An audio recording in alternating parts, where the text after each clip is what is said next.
Wattenberger. I'm a Madera County Master Gardener, and I'd like to tell you a little about our Three Sisters demonstration garden.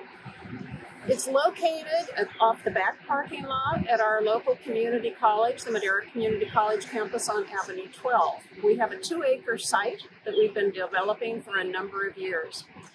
I'm standing here in what we call the Welcome Garden. It stretches all along the edge of the parking lot C at the back of the campus. And these are mostly very drought-tolerant plants. They're only watered once a week. We've got some carpet roses, we've got yarrow, we've got redbud trees, lots of fluffy gray artemisia, and a few other things for good measure. Very colorful and easy care. We're going to enter the garden now. It's fenced. The gate is never locked. On our right is our butterfly and wildlife garden. This is one of the first ones that was developed, and obviously have chosen wildlife-friendly plants for that one. On the left side is a seasonal garden. It's divided into spring, summer, fall, and winter, trying to highlight plants that would be showiest in those particular seasons.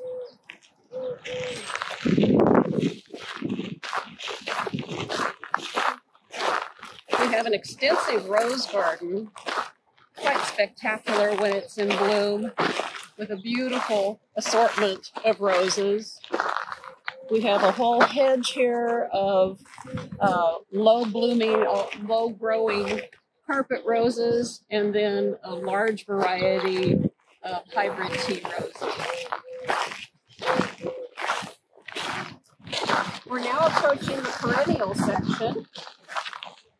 It's divided into 3 sections, and perennials are plants that come back year after year,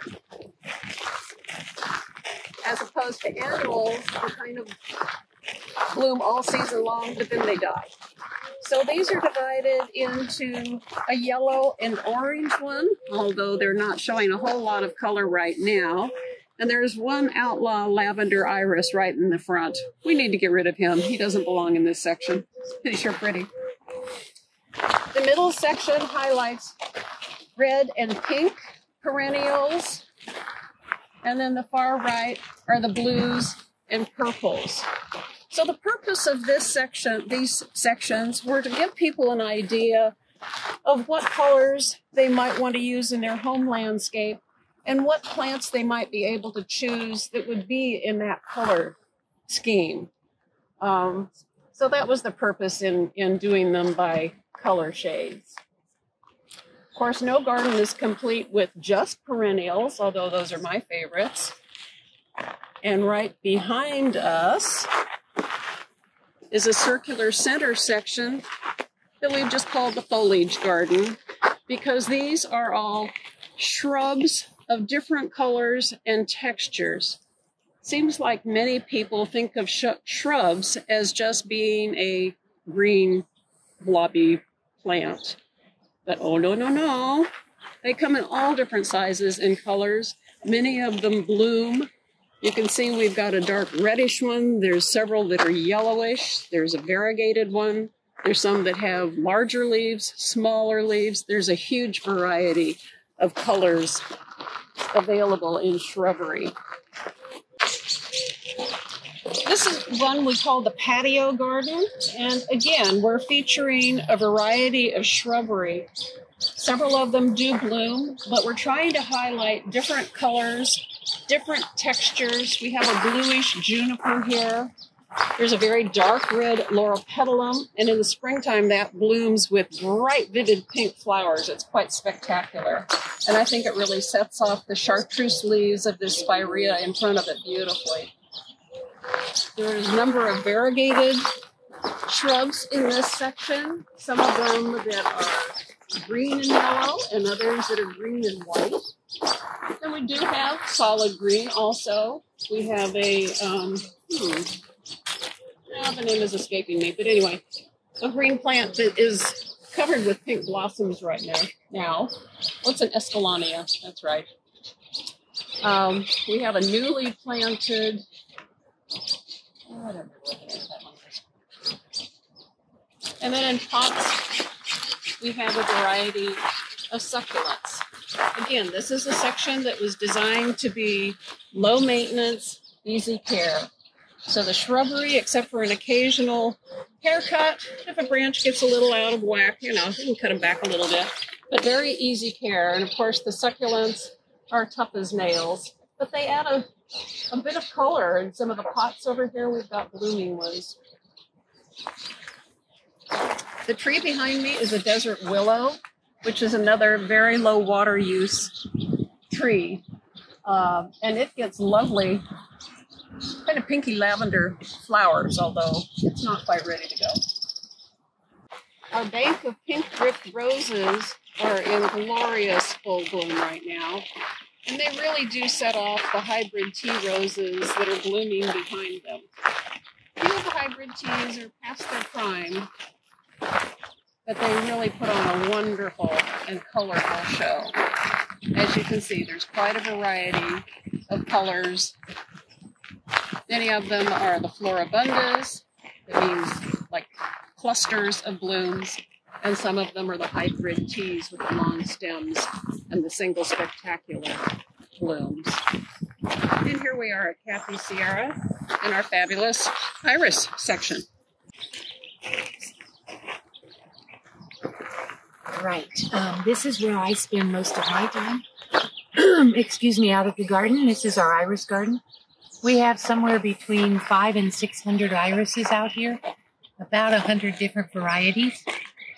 Unfortunately, we're about a week late to see them in full bloom. Irises are also fairly drought tolerant. In the summer, I water them twice a week. Get about a gallon of water a plant. Right now, the iris garden is going. The flowers are all dying. We will not be out here very much again until the end of July. And in the end of July, we will be digging up. We have 3 different gardens here. We'll be digging up this one right here. The other 2 will be dug up next year. We dig up every 2 to 3 years and split our irises. Irises grow from an underground stem called a rhizome. And as they grow, they put on little baby rhizomes. So when we dig them up, each one of these plants will probably provide us with somewhere between 3 and 7 new plants. And one of the ways we try to help support this garden is by selling those rhizomes.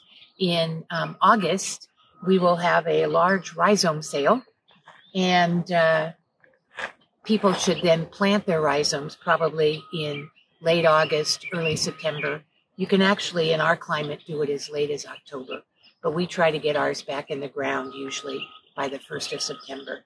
So we'll be dividing this whole area and putting in new varieties and getting started again.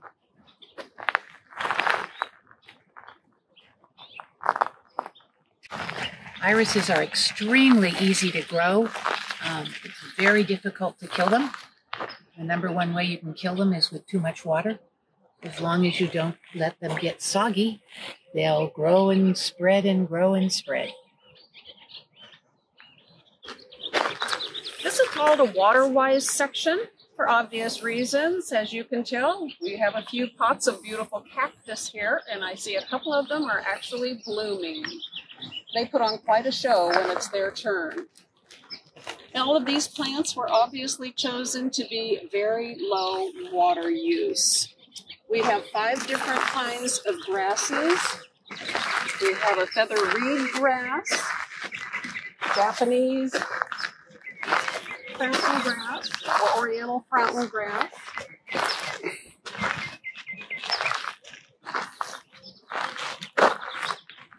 Back here are pink muley grass that send up kind of a cloud of a soft pink blooms later in the fall.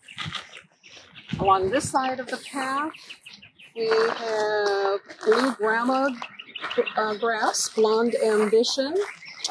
And in the center circle, we have a variety of succulents. And some of those are putting on a pretty good show right now with their blooms. Most of them do bloom in the spring if they bloom at all. And we've chosen another desert willow tree for this area. This is a different variety. More blooms and less seed production on this particular one. I think it's called a bubba. And at the end here is our last grass variety. And let's see, this one is a giant feather grass. And these plumes on this one will get to be even taller as it continues to grow. There are a few water-wise shrubs in this area also, just for a little bit of a contrast. And now we're going to walk around and see an area that is a work beginning in progress. This is a 2-acre garden that we've been working on for quite a long time with, not a huge membership. So it's taking us a while. This area that we're now approaching will become an edible garden, an edible landscape. And what that means is it will be a combination of edible plants and herbs and decorative plants as well. We have 3 different varieties of grapevines already planted and becoming established along the back side, and that will kind of screen our greenhouse areas. Along the, I'm not sure which side that is, we have a couple of kiwi plants, and as you can see, we have a stack of 12 by 12 pavers, and we have marked out an area that will have a little paver patio. Most of the planting here will be in raised beds with another bed along the fence that divides it from the water-wise area. So the plan is to have a table and chairs on the patio to give you an idea of what you might consider in your own backyard. And it will be a landscape, not just a vegetable garden, but with lots of blooming things to make it more decorative and something you might consider for your own home landscape. That's basically the idea of our demo garden, is to give you ideas for your home garden. So this was a work in progress. We're hoping to get the hardscape installed this season, and then hopefully next season we can actually plant it and have it begin to look like something beautiful. Okay, so my name is Barbara Mattias. I'm a master gardener in Madera County, trained by University of California. And we're standing in front of the pink hollyhock. And I've used hollyhock as a border between the meadow, which is over on the outside, and part of the children's garden. Since we have COVID and we don't have a lot of children, or any, in the garden, a lot of it I've let go wild, so it would not look as groomed as it normally would. So there's hollyhock all over this area that wouldn't be there because somewhere in there there's a human sundial, and it would be cleared so that you could stand and tell what time it was depending on what month of the year. But without visitors, we let the plants kind of spread themselves around. Over here on the right is the children's garden. It includes a playhouse that we currently use for storage. We have iris that we're have in pots for sale, where we would normally have an activity area. And to the right, that you can't tell what it is, it looks like a fence, is a maze. And it's lots of fun for the kids to go through the maze and find their way out. And it's covered with jasmine. And the bees love the jasmine, but when the flowers are gone, it just stays green all year for the kids. So that's the children's garden.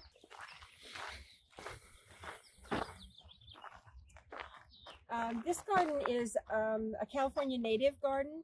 It's on berms to help with the drainage, and all the plants around this area are California natives, so they take very little water. They get about 10 minutes of drip irrigation once a week, mostly to help them through the summer. And we've had really good luck with some and not such good luck with others, but we keep experimenting because that's what gardeners do. This is our only shaded meeting area, and the wind out here is horrific and tears at everything that we put a tarp on. So we're always battling against the wind at drying out all the plants. So this is a mural of Three Sisters Garden. Three Sisters are the corn, the beans that grow up the corn, and the squash around the base of it that shades the root system and keeps the ground cooler. Those are the Three Sisters. It comes from California Native Indian planting, and we've adopted it as the name of our garden. And this, it's painted on a sea train. It's our storage area for all of our tools. Okay, so from here we can see 4 areas basically. The first 3 shaded areas are propagation. We were very successful this year with tomatoes and peppers, and had a good time with our thornless blackberries and lots of succulents. So the first one is baby plants that need watched and watered more carefully, and the center is a storage area for pots, and then the larger ones planted are down there under the far shaded area. Beyond that is a demonstration garden of different trees that you can put on your property. Some are small, they stay small, some are medium, and some, as you can see, are very large. But it gives you a perspective of a plant before you go buy one. You can see how it would look in your garden. Pictures are great, but if you can see something growing, then you can tell how big it's going to get in your own yard so that you plant the right tree in the right space. To the left is our vegetable garden. We're battling weeds out there. We battle weeds all the time. But we have asparagus that's gone to seed now. It's finished producing. And artichokes that are going crazy producing. And we also have bedding vegetables out there, tomatoes and radishes and other things that I cannot think of right now. So the garden immediately to the left is a creekside garden. It's a dry creek area, and everything there is very drought tolerant. It's beautiful when the sages and salvias bloom in the spring. We have a picnic table back there, and it's shaded. Just gives people an idea of perspective of how they could do a dry creek in their own front yard. So this is just a row of oleanders. If you drive down the freeway and you see something that's happy growing there, that means you can grow it anywhere, and that's oleanders. It used to be down 99 all the way. We put this in as a visual screen. We're very flat out here. We didn't have trees when we started, so I planted the oleanders just to kind of break up the property. It would be great between you and a neighbor, between you and the street, between you and your back fence. They're very, very, very low care, don't need a lot of water, come in a variety of colors. We have mostly white because they were donated and we got mostly white, so that's what we have. And I highly recommend them. They are poisonous if you eat them or if you use the wood to cook your food. Not good at all. So make sure nobody's eating leaves or flowers or any other part of the plant. And on my right here is our fruit orchard. And we have figs and apples and pluots and peaches and nectarines and plums. And Tim is a very good orchard gardener, and he manages this area. So it looks a little scraggly, but sometimes we let things go because we're not having a lot of visitors to garden. And when COVID's over and we can open the gates, then we tidy up a little bit. But, you know, we're people and we have other parts of our lives to tend to. So So you can see either the blossoms or the fruit. Let's look. This would be a cherry tree. See them? Cherries are getting more difficult to grow in this part of the valley because they need chilling hours, and it just doesn't get cold enough, long enough to have them bear fruit. But there we are. Most of our plants in the garden, not all, but most are labeled. You can see what their common name is and their botanical name. This one, that's how I know it was a cherry tree, because I don't know a lot about trees. But most of them are labeled, and that's because our primary goal as master gardeners is to educate. We want you to give what we know to people and let them grow their own gardens and be happy in them. And we find it rewarding. It's relaxing. It's good for our disposition to come out to the garden and yank out a few weeds and see things grow. It's very peaceful. There's a slight breeze now, and it just feels good to be in the garden. Okay. The area out here is undeveloped. In another month, we're going to have a pumpkin patch growing here. We are a small group, a force of nature, but still small, and we just don't have enough people to develop this area right now. So we're always hoping that people will join us and become master gardeners. It's not all work. We have a good time. We have great fellowship. And you always are learning. That's part of our organization. Part of our responsibility is to continue to learn about plants and gardening and ways to garden. So we like free soil. We like good free soil. So we compost. Part of this area that has the sticks and everything around it are just waiting to decay. It makes very good soil. We encourage composting for the reason that it reduces landfill waste, and you can make your own good soil. So these two are plastic, commercially purchased compost bins. We have classes in composting and composting area builders with straw bales or wood or wire. It's one of the classes that we offer to help people compost in their own backyard. It's easy. I'm what they call a lazy composter. I have a compost pile. I add to it. I don't touch it. I don't turn it. I don't water it. I just let nature take its course, and it rots all on its own and becomes very good soil in about a year. If you're an avid composter, you can make good compost in about 2 weeks.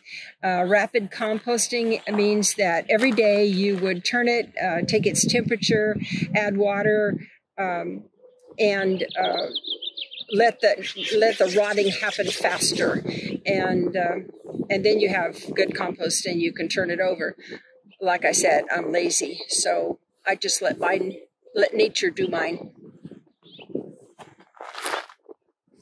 So I want to make sure that you understood that where we're located is on the north side of the community college on Avenue 12, and that we are gated and the gates are closed, but they're not locked. So you're welcome to come out here and enjoy. Don't pick the flowers, please, but do walk around the garden and enjoy all the different areas that we have. And once we are open to the public, we'll be having classes out here and teach you how to do things, how to lasagna layer gardening, and how to compost. We talked about that, and how to choose the right tree for the right place. So we're looking forward to that time when we can do it again and teach the way we want to. Thank you.